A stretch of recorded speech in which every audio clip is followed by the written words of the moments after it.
SLT within online learning සහ online working සඳහා ඇදහිය නොහැකි data දීමනා GB 30ක් රුපියල් 195යි GB 100ක් රුපියල් 490යි අඩුම මිලට වැඩිම data SLT වෙතින්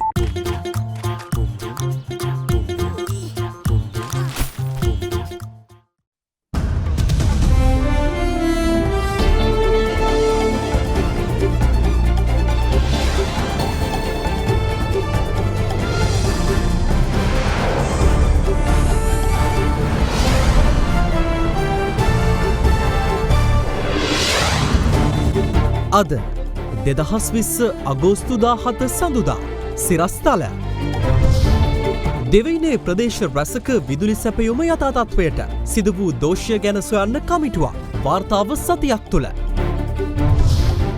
නව පාර්ලිමේන්තුවේ සභානායක දුරය ඇමති දිනේෂ් ගුණවර්ධනට ආණ්ඩු පක්ෂයේ ප්‍රධාන සංවිධායක ඇමති ජොන්ස්ටන් රස පරීක්ෂණ දෙපාර්තමේන්තුවේ රසායනාගාර සේවකයන් දෙදෙනෙක් මත්කුඩු සමග පොලිසියට කොටුවේ. අපරාධකරුවන්ගේ සමීපතමයෙකු සමග පොලිසියේ මත්පැන් බිව්වැයි කිරිඳිවැල OICගේ වැඩ තහනම්. ගුවනක ගොඩනැගිල්ල ගැන නඩුවේ නගරාධිපතිගේ ගාස්තුව ගෙවීමට නගර සභාවේ අනුමැතිය. ජවිපෙන්, එජාපෙන් හා හිටපු නගරාධිපතිගෙන් විරෝධය. 21,80,000 තමයි සම්මත කරගත්තේ. බහුතර මන්ත්‍රීවරු කැමති වුණා. ඇල්කොහොල් අඩංගු හෑන්ඩ් සැනිටයිසර් භාවිත කරන්න. ලෙඩ රෝග ඇති කරන විෂ බීජවලට එරෙහිව සටන් කරන්න. හඳුන්වා දීමේ මිල රුපියල් 350යි. වඩාත්ම සිනිඳු රැවුල බෑමකට Big Easy 2 රේසරය හරිම සුමුදුයි. From Ada Derana, this is Ada Derana Late Night Prime. Live from Studio 24 in Colombo. ආයුබෝවන් ඔබෙක්වන්නේ අද දෙරණ රාත්‍රී 10 ප්‍රධාන පුවත් විකාශය සමගින්. ප්‍රදේශ රැසක විදුලි සැපයුම මේ වන විට යථා තත්ත්වයට පත් කර ඇති බව ලංකා විදුලි බල මණ්ඩලය පවසනවා. අද දහවල් දිවයින පුරා සිදු වූ විදුලිය බිඳ වැටීමෙන් ජනතාව දැඩි දුෂ්කරතාවයට මුහුණ දුන් අතර විදුලි බල මණ්ඩලය සඳහන් කළේ විදුලි සම්ප්‍රේෂණ පද්ධතියේ සිදු වූ තාක්ෂණික දෝෂයක් හේතුවෙන් මෙම බිඳ වැටීම සිදු වූ බවයි. The big story. අද දහවල් 12:45ට පමණ දෙවයින පුරා විදුලිය බිඳ වැටීමක් සිදු වුණා. ඒ හේතුවෙන් ජනතාවගේ දෛනික කටයුතු රැසක් අඩපණ වූ අතර කර්මාන්තශාලා සහ ව්‍යාපාරික ස්ථාන රැසකටත් බලපෑම් එල්ල වුණා.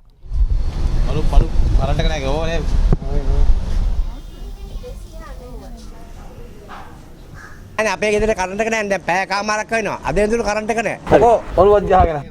කරන්ට් එක නැහැ නේ. ඉතින් කොහොමද වැඩ කරන්නේ නේද? පාඩුව ඉතින් 3-4,000 පාඩුව ඉතින්. විදුලිය බිඳ වැටීම හේතුවෙන් ප්‍රධාන මාර්ගවල සංඥා පුවරු පවා අක්‍රිය වී තිබූ අතර ඒ හේතුවෙන් ප්‍රධාන නගරාශ්‍රිත මාර්ගවල දැඩි වාහන තදබදයක්ද හටගත්තා.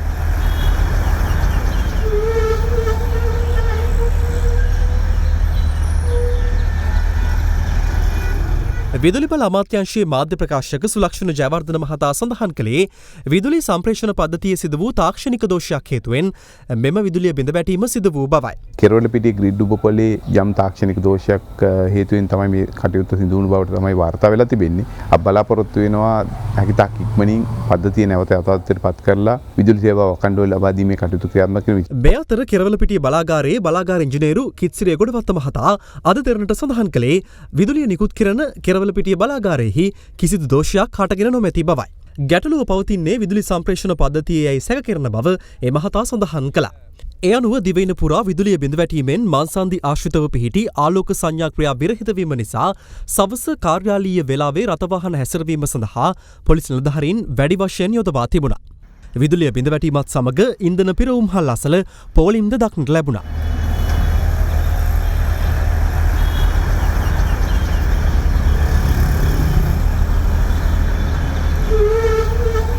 මෙලෙස දිවයින පුරා විදුලිය බිඳ වැටීම හේතුවෙන් ඇතැම් ප්‍රදේශවල ජල සැපයුමටද බාධා එල්ල වුණා. ජාතික ජල සම්පාදන හා ජලාපවාහන මණ්ඩලයේ ප්‍රකාශකයෙක් සඳහන් කළේ විදුලි චලන යන්ත්‍ර නොමැති ජල පොම්පාගාරවලින් ජලය සැපීමේදී බාධා එල්ල වී ඇති බවයි. මේ සම්බන්ධයෙන් ජාතික ජල සම්පාදන හා ජලාපවාහන මණ්ඩලය අද පස්වරුවේ නිවේදනයක් නිකුත් කරමින් සඳහන් කළේ විදුලි සැපයීම යථා තත්ත්වයට පත් වුවද ඇතැම් ප්‍රදේශවලට සාමාන්‍ය පරිදි ජලය බෙදා හැරීමට කිසියම් කාලයක් ගත වනු ඇති බවයි. මෙම හදිසි විදුලිය බිඳ වැටීම සම්බන්ධයෙන් සොයා බැලීම සඳහා කමිටුවක් පත් කිරීමට අමාත්‍යාංශ ලේකම්වරයාට උපදෙස් දුන් බව විදුලි බල අමාත්‍ය ඩලස් අලාපෙරුම මහතා සඳහන් කළා. කමිටුව පත් කර 4 මහාචාර්ය අතුල්ගේ මැතිතුමාගේ නායකත්වයෙන් හෙටුදේ අතහමාත කමිටුව රැස් වෙනවා. සතියක් ඇතුළත ඒ කමිටුව වාර්තාවට ලබා දී යුතු තිබෙනවා. ඊට පසු මෙවැනි ප්‍රශ්නයක් මතුනොත් මොකක්ද අපේ බෑකප් ප්ලෑන් එක? මොනවද අපි ඒකට ගන්න ඕන තීරණ මොනවද තියෙන්නේ? මේ සියලු හේතු සාධක අපිට ඉදිරිපත් කරලා කියලා අපි බලාපොරොත්තු වෙනවා. කෙසේ වෙතත් අද රාත්‍රිය වන විට ප්‍රදේශ කිහිපයකම විදුලි සැපයීමේ යථා තත්ත්වයට පත් කර තිබුණා.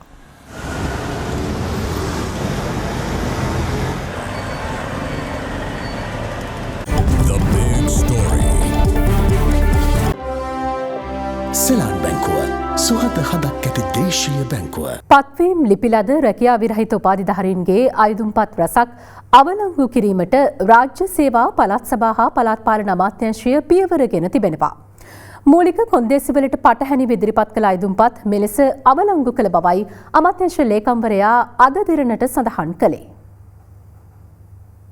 රැකියා විරහිත උපාධිධාරීන් අභ්‍යාසලාභී පුහුණුව සඳහා බඳවා ගන්නා බවට වන ලිපියක් පසුගිය පෙබරවාරි මාසයේ රැකියා විරහිත උපාධිධාරීන් 50,000ක් සඳහා රාජ්‍ය පරිපාලන ස්වදේශ කටයුතු පළාත් සභා හා පළාත් පාලන අමාත්‍යාංශය මගින් ඔවුන්ගේ පෞද්ගලික නිවෙස් වෙත යවා තිබුණා. කෙසේ වෙතත් එවැනි පත්වීම් ලිපිලද බොහෝ පිරිසකගේ පත්වීම් මෙවන විට අවලංගු කර තිබෙනවා.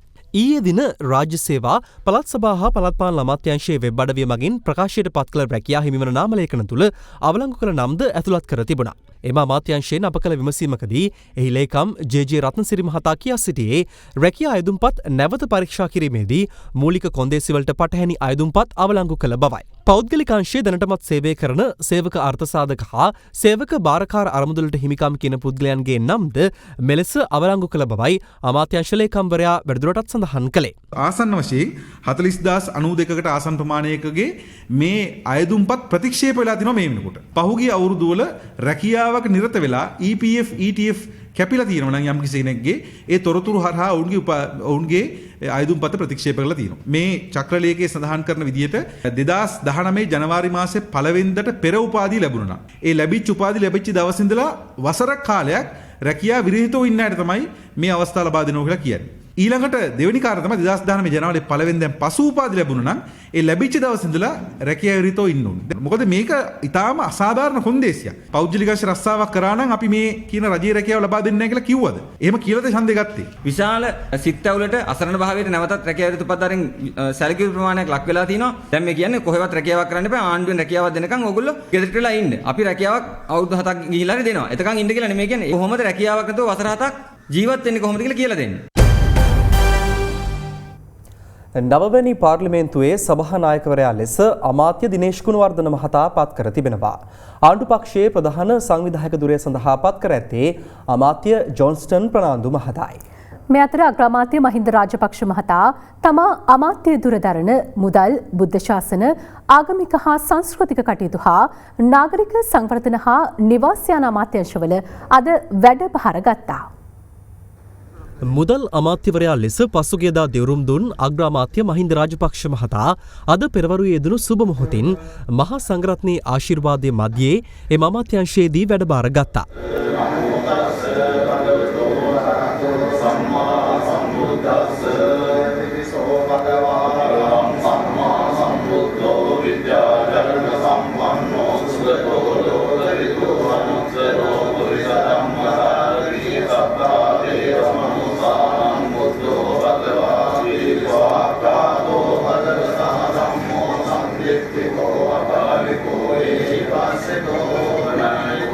ඉන් අනතුරුව බුද්ධ ශාසන ආගමික හා සංස්කෘතික කටයුතු අමාත්‍යවරයා ලෙසද අග්‍රාමාත්‍ය මහින්ද රාජපක්ෂ මහතා අද පෙරවරුවේ කොළඹ හුණුපිටිය ගංගාරාම විහාරස්ථානයේදී සිය දුරේ වැඩ ඇරඹුවා.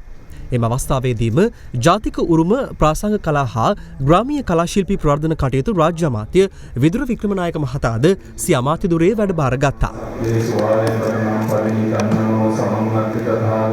ඉන් අනතුරුව අද දහවල් අග්‍රාමාත්‍ය මහින්ද රාජපක්ෂ මහතා නාගරික සංවර්ධනය හා නිවාස අමාත්‍යාංශයේ වැඩභාර ගත්තේ බත්තරමුල්ල සුහුරුපායේදී.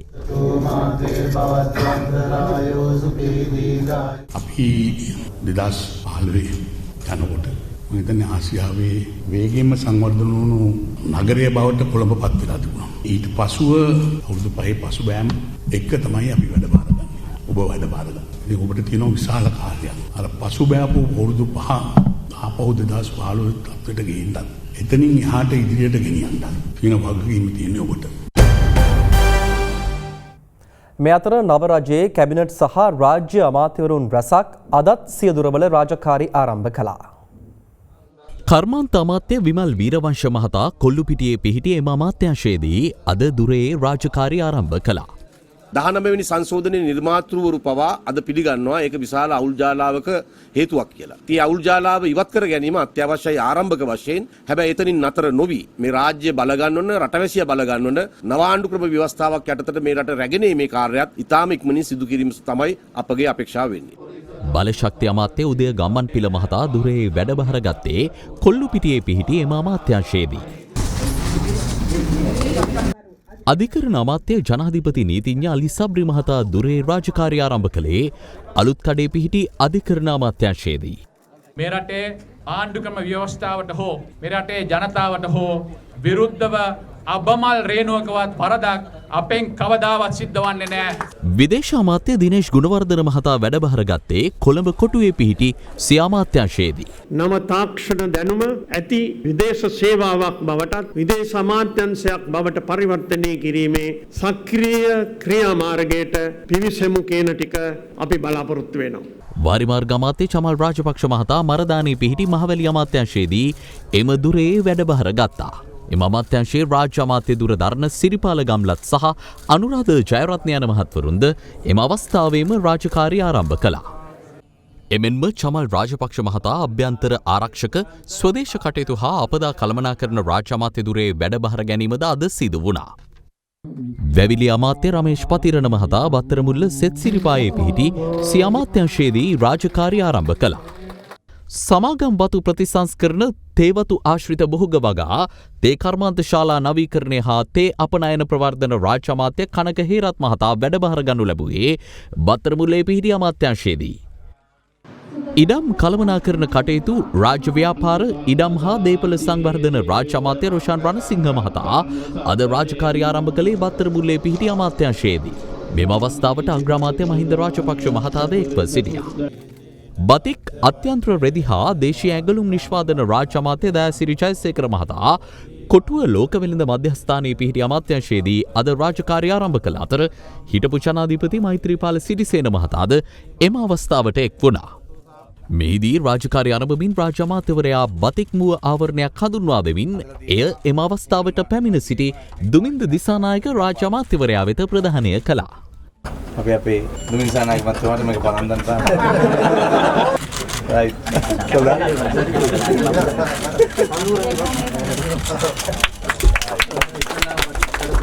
වාහන නියාමනය බස්රථ ප්‍රවාහන සේවා සහ දුම්රිය මැදිරි හා මෝටර් රථ කර්මාන්ත රාජ්‍ය අමාත්‍ය දිලුම් අමුණුගම මහතා වැඩබහර ගත්තේ බත්තරමුල්ල සෙත් සිරිපායේ පිහිටි ප්‍රවාහන රාජ්‍ය අමාත්‍යංශයේදී. මෙතෙක් මේ රටේ සිදුවෙලා නොතිබිච්ච මෝටර රථ නියාමනය ක්‍රියාත්මක කිරීම ජනාධිපතිතුමාගේ උපදෙස් පරිදි ඒ සඳහා වැඩපිළිවෙලක් සකස් කිරීම ඒ වගේම දේශීයව අපිට අවශ්‍ය දුම්රිය මැදිරි සහ දේශීයව මෝටර රථ කර්මාන්ත කීපයක් ආරම්භ කිරීම පිළිබඳව අපේ අමාත්‍යාංශයේ මූලික අධීරයේ අවධානය යොමු වෙනවා. දේශීය වෙදකම ප්‍රවර්ධන ග්‍රාමීය හා ආයුර්වේද රෝහල් සංවර්ධන හා ප්‍රජා සෞඛ්‍ය රාජ්‍ය අමාත්‍ය සිසිර ජයකොඩි මහතා අද වැඩබාර ගනු ලැබුවේ මරදානයේ පිහිටි සිය අමාත්‍යාංශ කාර්යාලයේදී. විදේශ රැකියා ප්‍රවර්ධන හා වෙළඳපොළ විවිධාංගීකරණ රාජ්‍ය අමාත්‍ය ප්‍රියංකර ජයරත්න මහතා රාජකාරී ආරම්භ කළේ නාරාහෙන්පිට කම්කරු අමාත්‍යාංශයේදී. වේවැල්, පිත්තල, මැටි, ලීබඩු සහ ග්‍රාමීය කර්මාන්ත ප්‍රවර්ධන රාජ්‍ය අමාත්‍ය ප්‍රසන්න රණවීර මහතා ලෝක වෙළඳ මධ්‍යස්ථානයේ පිහිටි අමාත්‍යාංශයේදී අද රාජකාරී ආරම්භ කළ අතර අග්‍රාමාත්‍ය මහින්ද රාජපක්ෂ මහතාද එම අවස්ථාවට සහභාගී වුණා. සමෘද්ධි, ගෘහ ආර්ථික, ශුද්‍ර මූල්‍ය, ස්වයං රැකියා, ව්‍යාපාර සංවර්ධන හා ඌන උපයෝජන රාජ්‍ය සම්පත් සංවර්ධන රාජ්‍ය අමාත්‍ය ශෙහන් සේමසිංහ මහතා අද දුරේ වැඩබහර ගත්තේ සෙත් සිරිපායේ පිහිටි අමාත්‍ය කාර්යාලයේදී. 20 වන ආණ්ඩුක්‍රම ව්‍යවස්ථා සංශෝධනයට එරෙහිව ඡන්දය භාවිත කරන ලෙස සමගි ජන බලවේගය ශ්‍රී ලංකා නිදහස් පක්ෂයෙන් ඉල්ලීමක් කරනවා. එහි පාර්ලිමේන්තු මන්ත්‍රී නලින් බණ්ඩාර මහතා පක්ෂ මූලස්ථානයේ අද කැඳවා තිබූ ප්‍රවෘත්ති සාකච්ඡාවකට එක් වෙමින් මේ බව සඳහන් කළා. ඒකාධිපති ගති ලක්ෂණ තියෙන පෞල් පාලනයක් ඉලක්ක කරගත්තු 20 වෙනි සංශෝධනයට විශේෂයෙන්ම අපි ශ්‍රී ලංකා නිදහස් පක්ෂයේ ඉන්න 14 දෙනාගෙන් ජනාධිපතිවරයා විදියට කටයුතු කරපු වකට සිරිසේන ජනාධිපතිතුමාගෙන් ඉල්ලනවා මේ අත්නෝමතික ව්‍යවස්ථා සංශෝධනයට උදව් කරන්න එපා කියලා. දැන් අපිට පේන්නේ මේ රටේට එන ආයෝජකයන් ගැන කටයුතු කරන්න අමාත්‍යාංශයක් තියනවාද කියලා. අලින්ට අගල් කපන අමාත්‍යාංශ දීලා තියෙනවා. බතික් වැඩ වලට අමාත්‍යාංශ දීලා තියෙනවා. බුලත් වලට, බිත්තර වලට, කුරුඳු වලට එකී මෙකී නොකී සියලු කුළු බඩු වලට අමාත්‍යාංශ දීලා තියෙනවා. හැබැයි අපේ රටේ ආයෝජකයින්ට පහසුකම් සපයන්න ආයෝජකෙත් එක්ක ගනුදෙනු කරන්න ඒ තිබුණු අමාත්‍යාංශය අද නැහැ. මෙන්න මේ විමල වීර දිසානායක මහත්තයා කියලා තියෙනවා එක්සත් ජාතික පන්සලට වෙච්ච දේ හෙට පොට්ටුවට වෙන්න බැරි නෑ. මට ලැබුණු ඇමති ධූරය ගැන කලකිරීමක් තියෙනවා. එතුමා විතරක් නෙමෙයි අපි දැක්කා විදුර වික්‍රමනායක මහත්තයාත් කලකිරීමෙන් ඉන්නවා. රෝහිත අබේගුණවර්ධන මහත්තයාට නම් දෙවන්ත අමාත්‍යාංශයක් දීලා තියෙනවා. මේකද වියත්මක කියලා තමයි අහන්න තියෙන්නේ. දැන් වනජීවී හා වන සංරක්ෂණ අමාත්‍යාංශයේ ඇමතිවරයා සී.බී. රත්නායක මහත්තයා. හැබැයි සී.බී. රත්නායක මහත්තයාට තියෙන දැව සංස්ථාව විතරයි. ඒ කියන්නේ වනය ආරක්ෂා වෙන්නෙත් නැහැ, වනය සංරක්ෂණය වෙන්නෙත් නැහැ, ලී කපලා ඉරන්න තමයි තියෙන දැව සංස්ථාව. වාරි මාර්ග සම්බන්ධව ඇමතිවරු ගණනාවක් ඉන්නවා. දැන් වාරි මාර්ග කැබිනට් ඇමති චමල් රාජපක්ෂ මහත්තයා. ඊට පස්සේ තව වී හා ධාන්‍ය කාබනික පොහොර එළවලු පළතුරු මිරිස් ලූණු හා අර්ථාපල් වගා ප්‍රවර්ධන බීජ නිෂ්පාදන උසස් තාක්ෂණ කෘෂිකර්ම රාජ්‍ය ඇමති ශෂින්ද්‍ර රාජපක්ෂ මහත්තයා පුත්‍රයා. තාත්තාගෙන් පුතාට ඊළඟ අමාත්‍යාංශ කෑල්ල. ඊළඟට ග්‍රාමීය කුඹුරු ආශ්‍රිත වැව් ජලාශ වාරි සංවර්ධන රාජ්‍ය අමාත්‍ය අනුරාධ ජයරත්න මහත්තයා. ග්‍රාමීය කුඹුරු. ඒතර නාගරික කුඹුරු කාටද කියලා මේ අපි හොයනවා. මාර අමාත්‍යාංශ බෙදිල්ලක් තමයි බෙදලා තියෙන්නේ. ඒ නිසා පැහැදිලිවම මේ ආණ්ඩුව ආරම්භයේදීම කඩුල්ලක් දෙකක් දවාගෙන තමයි මැච් එක පටන් ගන්න තියෙන්නේ. අපි දැක්කා පසුගිය දවසේ එක්සත් ජාතික පක්ෂ නායකතුමා රනිල් වික්‍රමසිංහ මහත්තයා පරාජිතයන්ට බුරියානි පාටියක් දීලා. එතුමා යනවා කිව්වට යන පාටක් නෑ ඒක. දැන් එතුමා දැන් මේ පත්තරෙත් තියලා තරුණයන් සඳහා නව යාන්ත්‍රණයක් සකසා ඒජාප නායකත්වයේ බාර දෙනවා. යාන්ත්‍රණ හදන්න දෙයක් නෑ. මේ රටේ පාක්ෂිකයෝ ඉන්න තැනක් තියෙනවා. ඒ පාක්ෂිකයෝ ඉන්නේ සජිත් ප්‍රේමදාස මැතිතුමත් එක්ක සමග ජන බලවේගෙත් එක්ක. අපි කියන්නේ එක්සත් ජාතික පක්ෂයේ සුජාත පුත්‍රයා තමයි සමග ජන බලවේගය. වහාම සජිත් ප්‍රේමදාස මැතිතුමාට කතා කරලා මේ වක්කීම සජිත් ප්‍රේමදාස මැතිතුමාට බාර දෙන එක විතරයි කරන්න තියෙන්නේ. ආ යාන්ත්‍රණ හදලා වැඩක් නැහැ. අදටත් කම්පායන කාරණයක් තියෙනවා. ඒ කම්පායන කාරණේ තමයි රනිල් වික්‍රමසිංහ මහත්මයා වගේ කෙනෙක් මේ පාර්ලිමේන්තුවේ නොසිටීම. මොකදවා ජාතික රාජ්‍යවලට ඕනි සපෝට් එකක් දෙන්න වගේ යන්නේ නායකතුමාට. මම නම් හිතන්නේ ඔතන සුදුසුම කෙනා රනිල් වික්‍රමසිංහ මහත්තයා තමයි. රජයේ රස පරීක්ෂක දෙපාර්තමේන්තුවේ තවත් සේවකයෙකු හෙරොයින් සහ අයිස් මත්ද්‍රව්‍ය සමග අද අතුරුගිරියේදී අත්අඩංගුවට පත් වුණා. එම දෙපාර්තමේන්තුවේ රසායනාගාර සේවකයෙකු හෙරොයින් මත්කුඩු සමග ඊයේ අත්අඩංගුවට පත් වූයේද අතුරුගිරිය ප්‍රදේශයේදී. මේ අතර අංගොඩ ලොක්කාගේ ප්‍රධාන වෙඩික්කරුවන සොල්ටා සම්බන්ධයෙන් සාක්ෂි වසන් කිරීමේ චෝදනාව මත වහාම ක්‍රියාත්මක වන පරිදි කිරිඳිවැල පොලිස් ස්ථානාධිපතිවරයාගේ වැඩ තහනමට ලක් කර තිබෙනවා.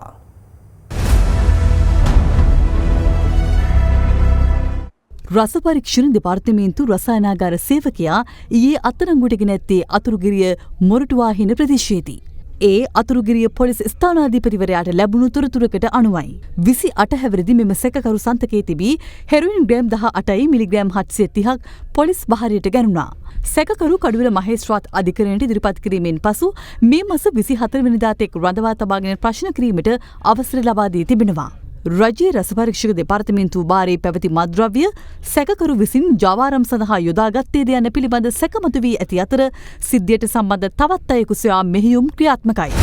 එමෙන්ම එම දෙපාර්තමේන්තුවේම තවත් සෙවකයෙකු අද අතුරුගිරියේදී අත්අඩංගුවට පත් වූයේ හෙරොයින් සහ අයිස් මත්ද්‍රව්‍ය සමගින්. ඔහු සන්තකයේ තිබී හෙරොයින් ග්‍රෑම් 15ක් සහ අයිස් මත්ද්‍රව්‍ය ග්‍රෑම් 25ක් සහ තරාදියක්ද සොයාගත් බවයි පොලිසිය පවසන්නේ.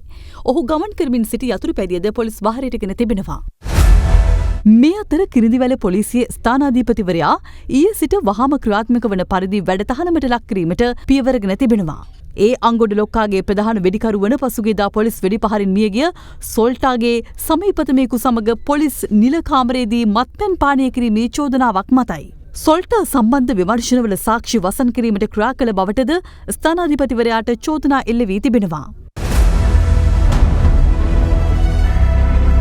දෙවැනි බුවනකබාහු රජුගේ රාජසභා මණ්ඩපය ලෙස සැලකෙන කුරුණෑගල ඓතිහාසික ගොඩනැගිල්ලට හානි කිරීමේ සිද්ධියේ නඩුව වෙනුවෙන් නගරාධිපතිවරයා දැරූ ගාස්තු කුරුණෑගල මහනගර සභාව මගින් දැරීම සඳහා ඉදිරිපත් කළ යෝජනාව අද එම නගර සභා රැස්වීමේදී අනුමත වී තිබෙනවා.